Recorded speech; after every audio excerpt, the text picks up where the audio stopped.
Oh, don't you forget it. Each one in his own little way is flying out in space his own little way, in his own little orbit. Bring it up there. I don't know how many people realize the Earth itself is a kind of giant satellite spinning through all eternity. And once in a while somebody jumps up out there and says, "Look, Ma, I'm walking on air." I know a guy that tried to fly right out of a 4-story building. LSD, of course. And the strange thing about it is, he did. 7 blocks before he discovered he shouldn't have been doing it. Gee whiz, wow, what a day. Holy smokes. I have to admit now, you know, it's very hip to be hip. And very cool to be cool these days. There's no question about it. You got to play it right up to the hilt. But I've got to admit that these space shots move me to the very depths of my symbolic bowels. Right down to, oh yes, sorry I have to use that kind of language, but that's the way it is. That's the real thing. That means the inner man, you see. I'm being symbolic here. And you know, this is the first time that I've had any hope that there was anything in space and all this stuff other than the mechanistic, technical achievement side of space. You know the whole business of you remember the days when guys like Glenn were flying for over 4.5 hours? Glenn only said nothing but numbers on. You know, all the numbers are coming out. Number 17, cut the channel 2, telemeter circuit number 4, over. And that's about all you got. You wonder, how is it out there? I mean, what's going on out there? How is it really like out there? And somebody said, well, how is it like out there, John? This is Mercury Control number 1. Over to you, John Glenn, and number 5. How is it out there? Oh, telemetric circuits say okay. All switches open and go. I noticed the number 2 channel, number 17, over. And that's about all. And after a while, you have a feeling like you're listening to the police calls coming from a very dull town. Either that or you're monitoring some two-way taxi circuit. But today it was very, very different. I wonder how many of you heard the moment when White is out there in space. He has stepped out of his little capsule. He's out in space, and all of a sudden he is an ordinary, plain human being floating 120 miles above the surface of the Earth with his arms outstretched, looking down, just floating in orbit all by himself. And that endless, endless, endless lake, that fantastic sea of eternity all around him, and he's all by himself. He is literally a world of his own, with just that little thin line attached to the spaceship.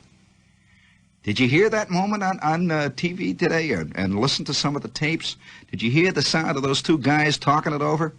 When listen to them. Now here's the moment. You won't be able to understand much of it. The commander is inside the capsule. White, the eternal second in command, is floating out 120 miles above the surface of the Earth at the end of a little rope. Listen to those guys. What a moment. Well, we have a transcript of what actually was said, among other things. When White was floating out there, he drifted up to the window of the spaceship. And you know this little gadget he had with the little squirters on the end? Actually, you know, this is just a little, like a little bomb gun, you know, like these little arrows, like the things you shoot shaving cream out with. That's about all it was. It's just a couple of little tubes, you know, a little squirter. It looked like, did you see them demonstrating it on television? It looked like a big-time lawn sprinkler.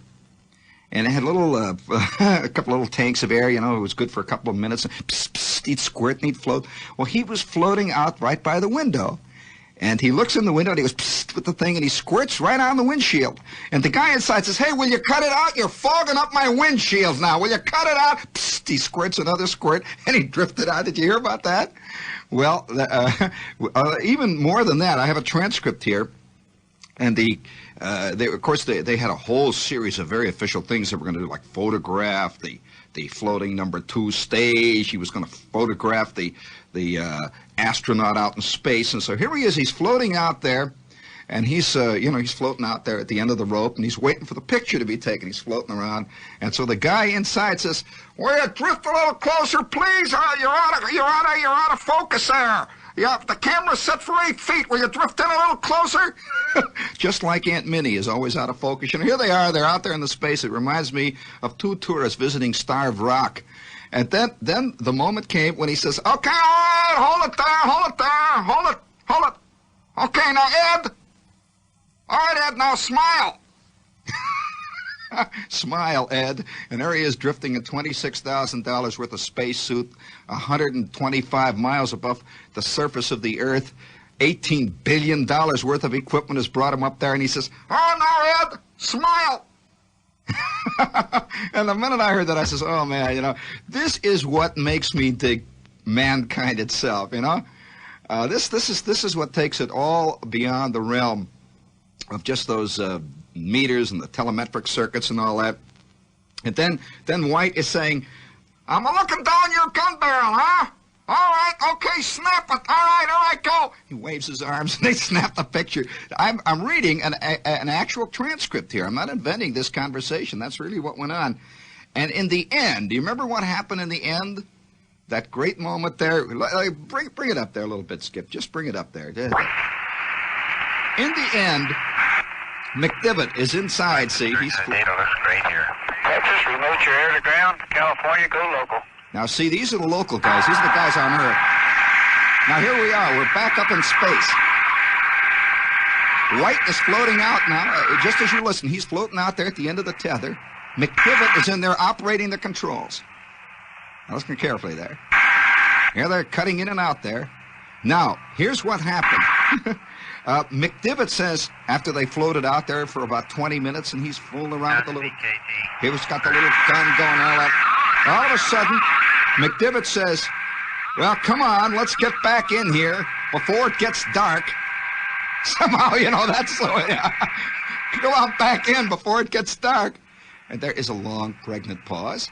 And White floating out there, spinning in space at the end of his little rope, 120 miles above the surface of the Earth, says, It's the saddest moment of my life." Yeah, he says, "It's the saddest moment of my life."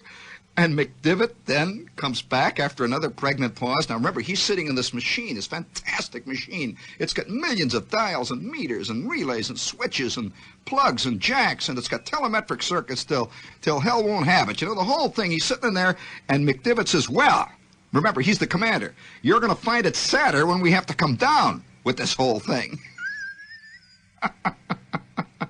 Then there's another long pause, and White says, "I'm coming." And Divitt says, "Okay, come on now." And he reeled them in. What a moment. And this is a great exchange of these two guys.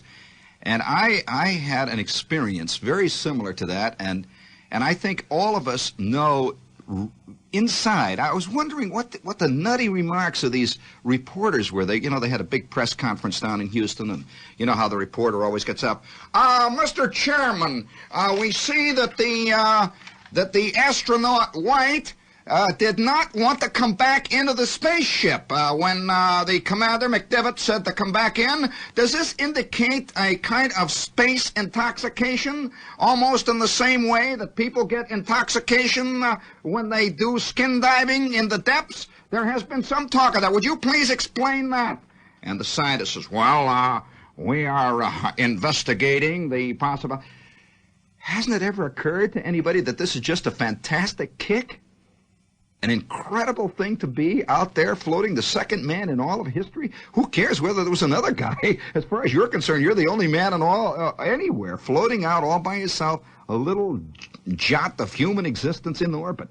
And to think, a form of space intoxication. No, he's just looking down and says, "Wow, look, Ma, I'm flying. Look, Ma, I'm up here." Oh, people can be so obtuse. I was listening to some of the questions being asked by these reporters, and it just reminds me. It's fascinating. Man has an incredible talent for turning gold into pure lead. No wonder the alchemists had a lot of trouble. They were trying to reverse the natural human process, which is exactly the opposite. And I remember, how many of you recall the first time that you ever flew, that you ever actually flew in any kind of an aircraft? Now, I don't know. I suppose if the first time you flew in an aircraft, it was in a giant 707 jet, in which every possible precaution is taken in one of these big aircraft today to kind of prevent you from having a feeling of flying. You know, they want you to feel like you're in your own living room. They provide television sets and movies, and this girl walks up and down the aisle and gives you little drinkies and peanuts. And the windows in airplanes, you know, are getting littler and littler, so that you can't see those clouds out there. You know, you can't see Ohio 14 miles below you there. So eventually, I suspect that the aircraft will have no windows at all. It will be a sealed tube, so that you have no sense of flying. In fact, there's very little sense now, even with the windows. You hardly feel like you're flying. So I don't suppose anybody whose first real experience with flying came in a 707 or a big DC-6 or something like that really appreciates what White must feel. That sensation, the tremendous sensation of being floating and really being out in the air and being up, that incredible sense. Well, I remember as a kid, now this is going to be a kid story, and I don't want to interfere with the space world, but there is a certain parallel. I was a kid, and one of the big things that used to be a real motivating force in our area, we had this big airfield, which was about 2 miles from where I lived, and it was called Ford Airport. Now, Ford in those days apparently had a lot to do with aircraft. In fact, they made an airplane, I guess, years before that. But it was called Ford Airport after Henry Ford. It was a big airfield, and these big airliners would come in. Well, big airliners of the time, you know, these planes would come in. And everybody on Sunday afternoon, if you had the right kind of old man, and I did, who was a maniac for anything that moved and had wheels and things that hummed in it, if you had the right kind of family, most Sundays in good weather, you would go down to the airport just to watch planes come in. Just watch them come flying in. And, of course, these were prop airplanes. And way off at the other end of the field, they had this collection of just airplanes. Biplanes, Curtiss Robins, all kinds of planes down there. And there were guys that had little signs set up down there. It says, rides. $3. It says ride over the city, and they had it listed by the number of minutes, like 5-minute ride, $3, 8-minute ride, $5. It says over the city, fly over Chicago and back at 5,000 feet, and you got the kind of ride that you paid for. Well, one day we're out there it's a Sunday, see, and my old man is standing around in his straw skimmer, and he parks the Oldsmobile. And over the top of the car all the time, you could hear these planes go.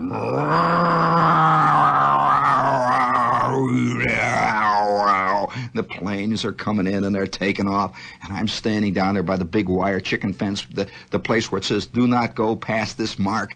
We're watching the planes go in and come up and take off and taxi around. They'd go past, and nothing was more thrilling really than to get a gigantic blast of prop dust in your eye. You know, they got a real shot of backwash, and one of these guys would come in, you know, he's got his DC-3, and he'd throw that tail around him. Everybody's hair is flying, and the dust is in your eyes and all that. And everyone, you know, this is a real sensation of flying itself. And at that time, I was ape for flying, absolutely out of my skull about flying. I read every possible flying book that I could lay my hands on. There were all kinds of wild flying books out at the time. They were, what was the comic book of today was really the G8 and his Battle Aces. G8 and his Battle Aces, Lone Eagle, all these wild magazines, and I had a stack of them that must have been shoulder high down in the basement. I read them over and over and over, and I'd lie on the daybed there reading these stories. Daybed in the front bedroom there, and it would be hot. The sun is beating down, and I could hear guys playing ball, and I'm there reading about G8. G8's eyes narrowed to mere slits as he felt the thud of the Spandau slug slowly creeping up the camel back of his trusty Newport. He glanced into his rearview mirror. It was the dreaded Baron von Richthofen himself. A sharp chandelle up into the clouds, and the dogfight was on. Ooh, boy. Holy smokes. You know, oh, sweat. Well, I'm telling you, speaking of sweat, this is WOR AM at FM New York. Speaking of dogfights. And, well, of course, this began to soak into my subconsciousness, and everybody in the neighborhood, all the kids. It was a whole like a coterie of kids who built model airplanes. Now, they did not build, it's just like today, most of the kids of the same age buy these little plastic cars, you know, with the little race, the little electric race jazz business.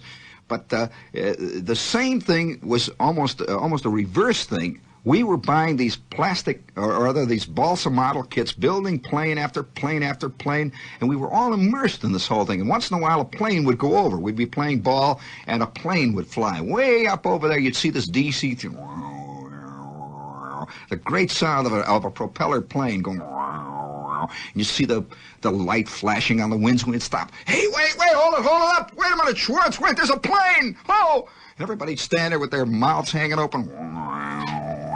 Now, don't immediately 45 guys write me letters and say this must have been during the Wright brothers' day. It was not.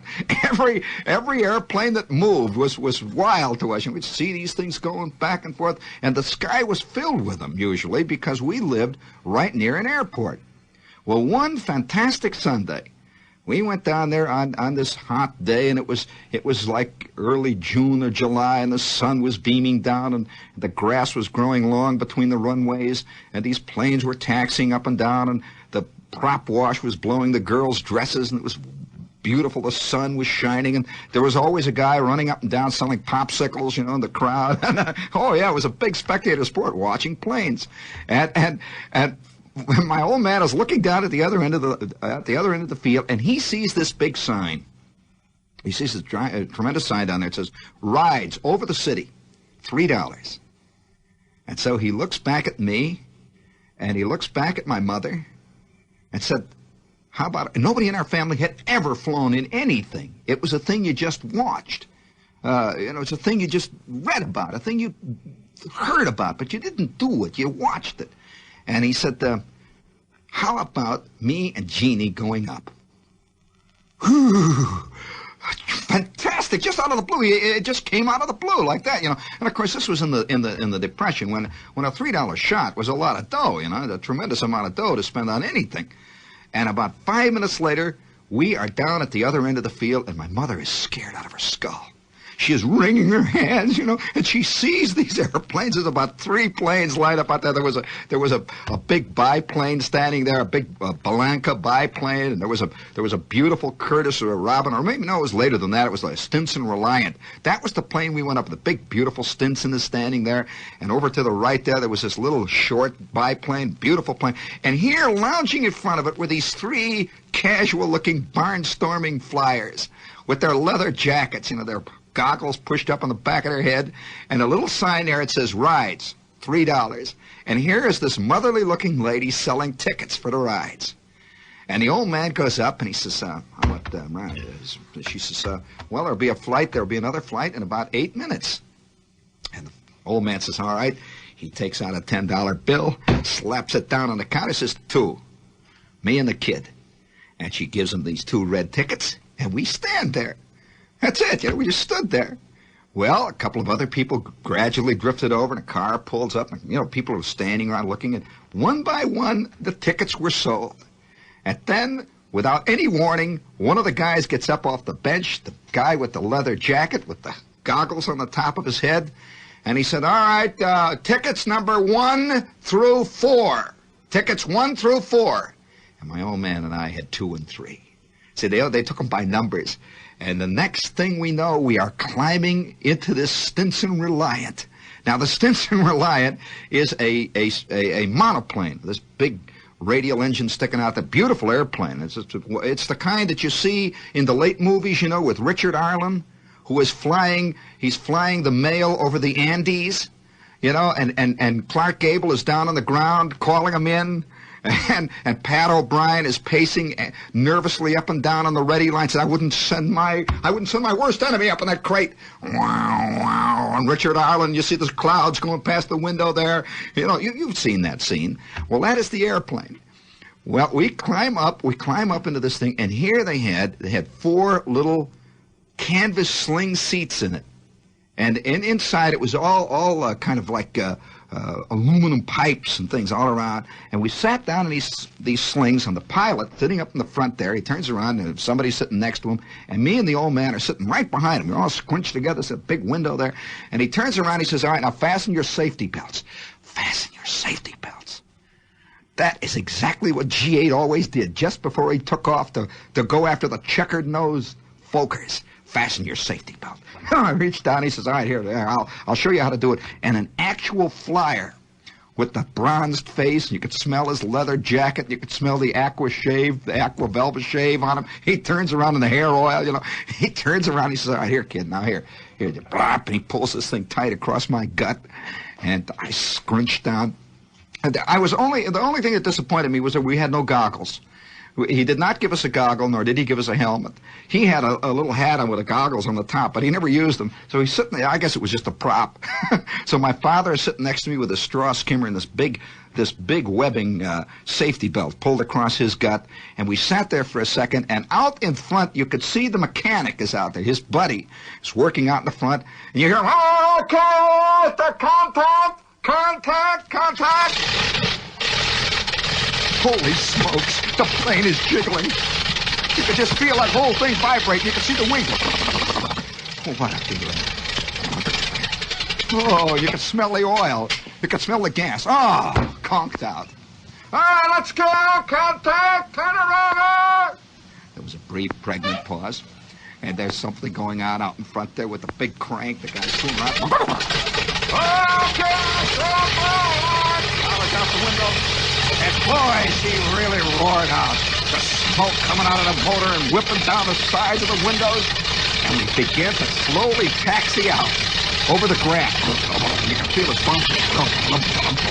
Oh, boy. And I could see back there by the wind, back there by that little fence, my mother.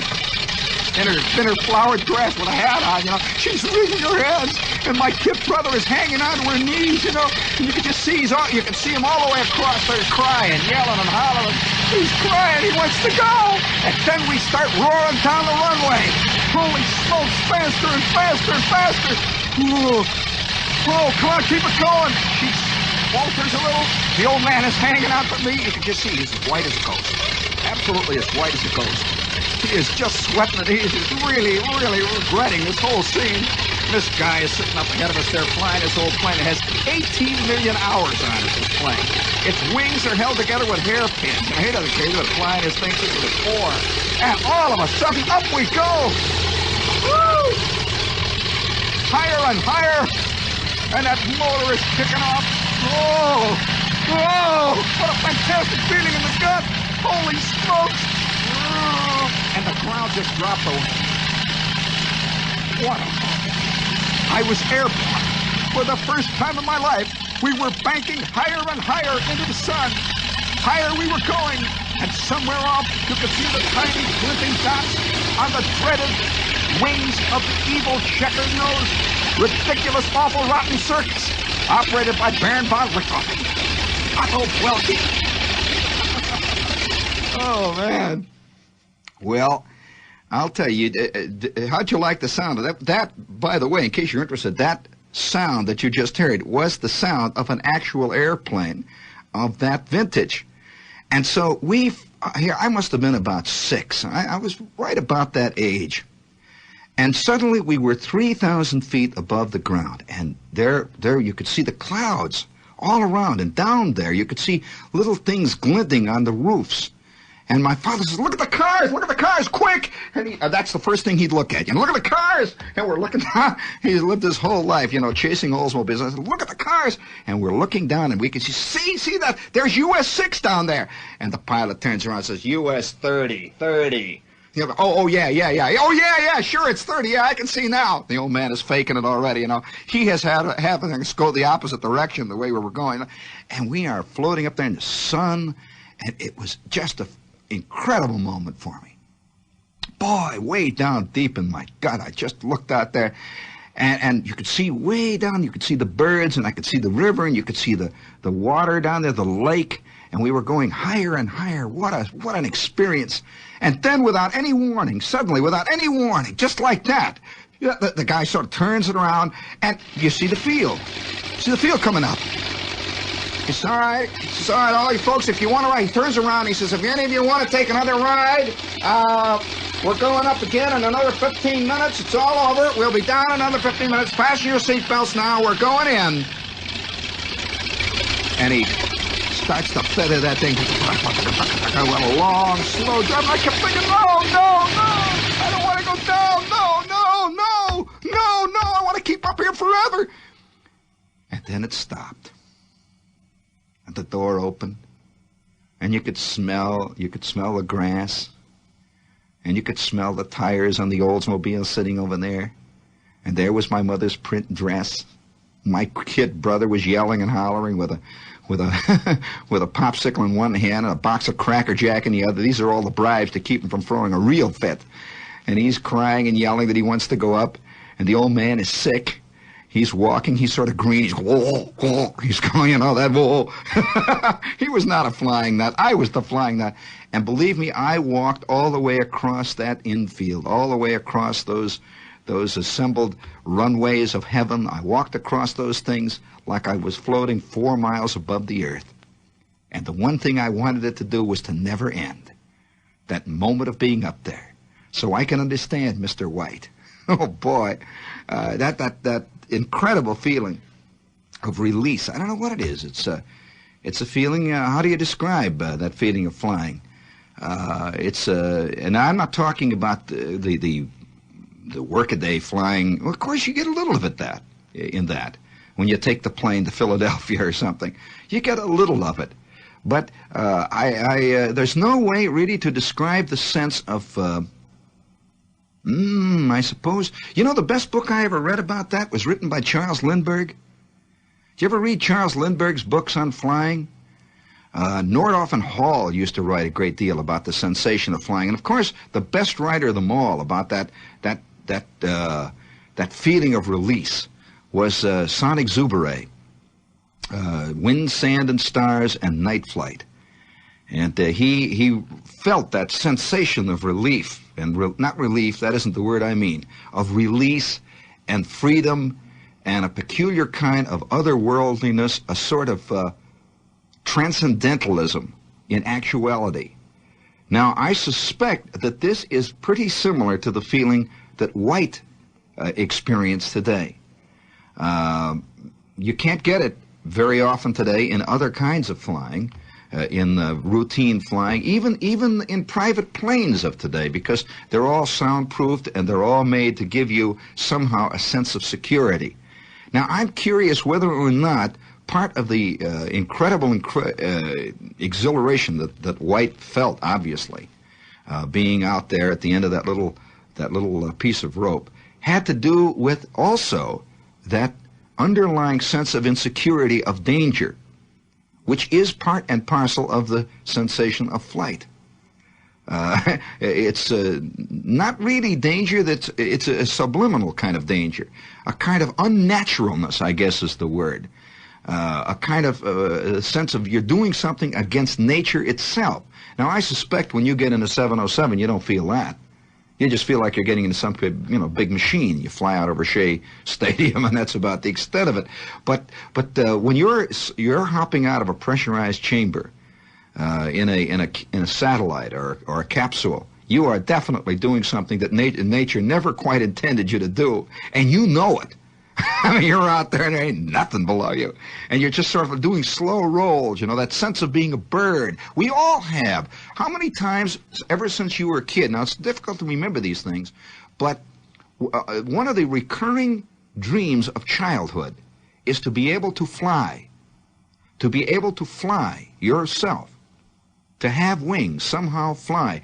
Men lose that. As you grow older, you begin to accept the realities of gravity. You begin to accept the realities of your body and all those other things, and you can't quite get yourself to daydream into that state of a kind of free wheeling thing that says, look, wouldn't it be great to fly? Kids also want to be invisible. Men forget that after a while. You know, you forget the idea that at one point you thought about things like that. Wouldn't it be great to be invisible, you know, sit in a room there and Miss Fife, the teacher, is talking, see, to Mr. Spohn, and I'm sitting there, see, I'm invisible, and I'm hearing what they're saying.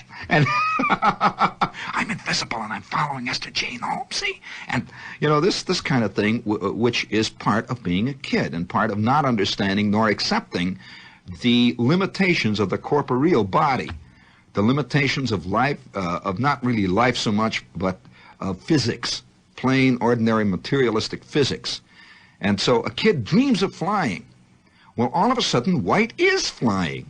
You know, when you're in orbit, you are flying. He doesn't have a motor hooked to his back. He's not in the middle of a 707.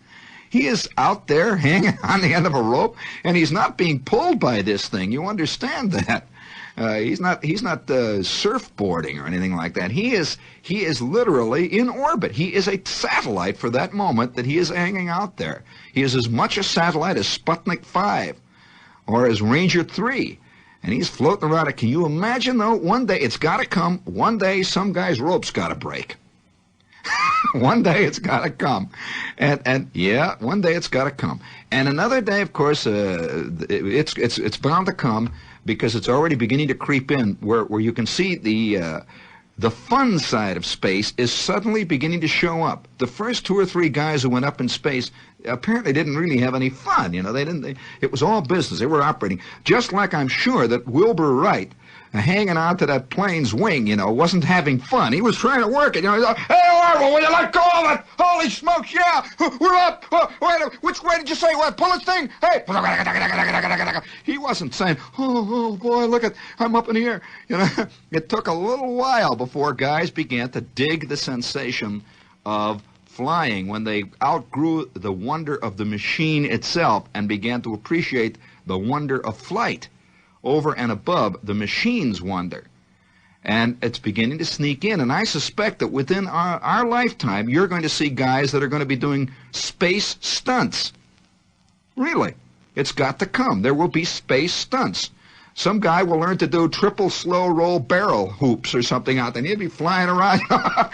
There'll be guys that will be orbiting by themselves. I'll bet eventually the first big space whoopee will be some astronaut that is the first in history to orbit the Earth all by himself with no ship.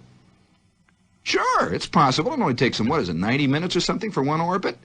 Isn't it something like that? Well, you know, he stayed out there 20 minutes, figure how much ground he covered. So if in 90 minutes he can go all the way around the Earth, in 20 minutes he must have done a pretty good piece. So, I mean, he could have stayed out there another, the next guy, some guy will say, look, Ma, I'm flying. And he goes all the way around the Earth, and he will be the first guy to do it. That'll be a big space stunt. He'll yell and holler, and they'll tell the first man to fly, to be a satellite, to be a little tiny moon out there. And people will pick him up, you know. They'll see him in high-powered binoculars. He will glint like a star. Are you aware of that? Sure, every one of these Sputniks, you know, every one of these little Ranger satellites have an appearance. When you watch them, they look like stars. They're reflecting that light way up there. And I remember one night I was out on a lake in Maine, and I was sitting in this boat fishing. It was absolutely pitch black, and the stars, you could not believe the stars that were out. You see them up there in the northern part of the United States. And I'm looking up there, just looking at the stars. And all of a sudden, I was aware of a movement. And sure enough, there was one of the stars going right across the horizon. And it was one of the satellites. Well, can you imagine this, a man? It was no bigger than he was. In fact, it was smaller than he was, in all probability. You know, most of these satellites are only about the size of a watermelon. And here he goes. Can you see this star, this human star? There's a real star. I mean, believe me, he makes Richard Burton look like a kid. You know, he's up there, and they're picking him up on radar sets and all the way. Astronomers are watching him. He'll be the first one to go all the way around the Earth. And eventually there will be guys doing the equivalent of wing walking. There will be guys which came. You know, nobody in the early days of flying could have conceived of guys doing what they're doing now, sport parachute jumping. That was inconceivable. Nobody could have conceived of guys, when Orville and Wilbur were doing this, they could not have conceived of the national air races when 48 guys are flying around pylons at 250 miles an hour, 8 feet above the ground. You know, Orville and Wilbur, what do you mean? You know, this is ridiculous. And wait, it's got to come. Because space, like flying, like anything unnatural to man, is exciting. It's very exciting. Why do you think people surf? I mean, man is not an aquatic animal. He's doing something very unnatural, so it's exhilarating. It's wildly exciting. Man is not a deep sea creature, and so the minute he gets 70 feet below the surface of the water with his aqualung and all that on, he's exhilarated because of the unnaturalness of his surroundings. That which is natural is not exciting. You're not excited by walking, and yet it's a very involved and intricate physical feat. You're not excited by breathing air. You know, this is not easy for, say, for example, for a sunfish. That's quite a trick for a sunfish. And yet we do it without even thinking, you see. But the minute we get down into the sunfish's milieu, we're excited. You know, the minute we get 9 feet below the surface of the water, we say, boy, I'm under it. Whoa, look at me. Wow, I'm going against it all. It's exciting. And so it has to come. Space, because of the unnaturalness of it, the fact that here it is, it's quite obvious it's an unnatural thing, that eventually when space becomes a practically an everyday thing, and it's getting to that point. You notice how much less the excitement is over each succeeding space shot? Unless somebody does something wild, like it's out and walk on the wing, like Mr. White here just did. I mean, if an ordinary space shot, you know, well, all right, so, you know, the guy goes around, you got to do something unusual now. And that's right, you've got to fly out and fly by yourself and flap your arms or something. And I suspect that within a very short time, we will be more and more competing with one another, the nations, for stunts. Now, we will pretend these stunts have tremendous scientific background, you know, fantastic background, just like the myth every year that they have at Indianapolis, that the race is for the betterment of automobiles. That's one of the, you know, this is a big rationale. Just like out at Aqueduct, they pretend it's for the betterment of the breed. You know, no one wants to admit what it's for. Oh, speaking of that, the betterment, this is the WOR Self-Betterment Fund, meaning our commercial list. Hit it.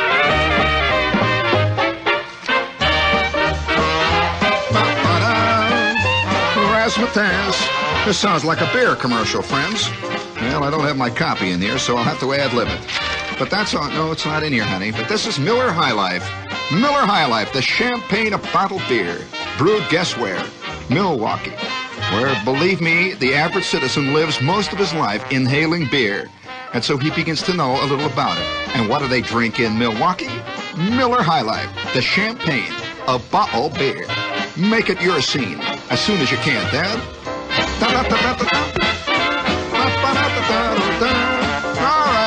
very good. That's very good. Very good. That's enough. That's enough. Hold it, Skip. That's enough. That's enough of that beer music.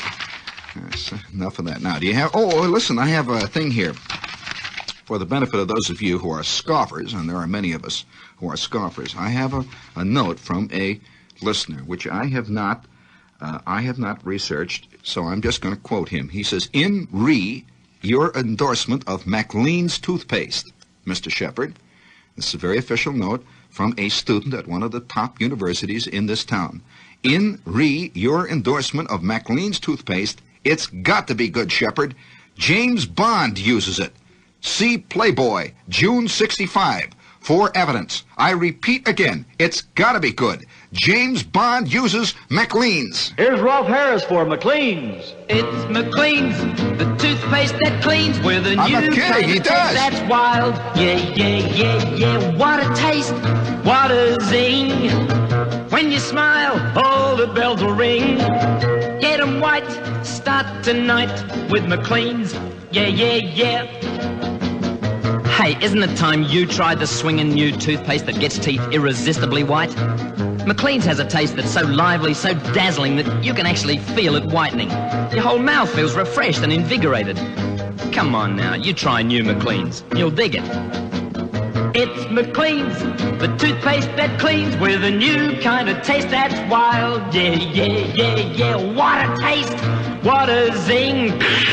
When you smile, all the bells will ring. Get 'em white, start tonight with Macleans. Yeah, yeah, yeah. You still using that sweet kid stuff? Come on, man, don't put me down. You figure just because you're from Australia, you can talk like that to me, huh?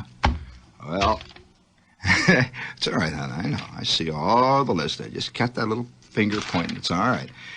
Oh, man. What excitement. Wow. And right now, at this very minute, those two guys are still up there, and I understand they're asleep now. Yeah. Well, after all, it was an early day for them. They got up at, 3 o'clock in the morning, something like that?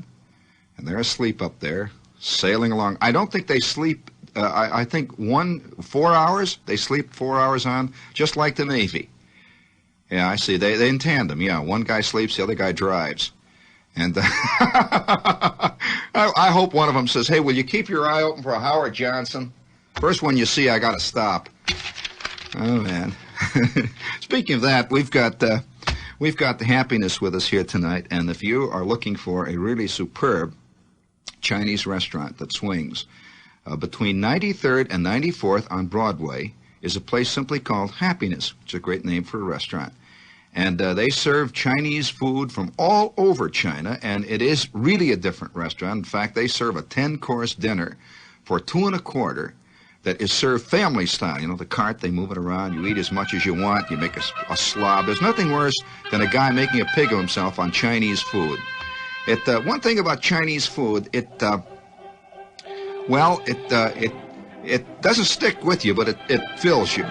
I'll tell you that. As I always say, as all gourmets say that, and this place is called Happiness. It's on Broadway between 93rd and 94th, and they have a little barsy there if you'd like to fly yourself among the wotan soup.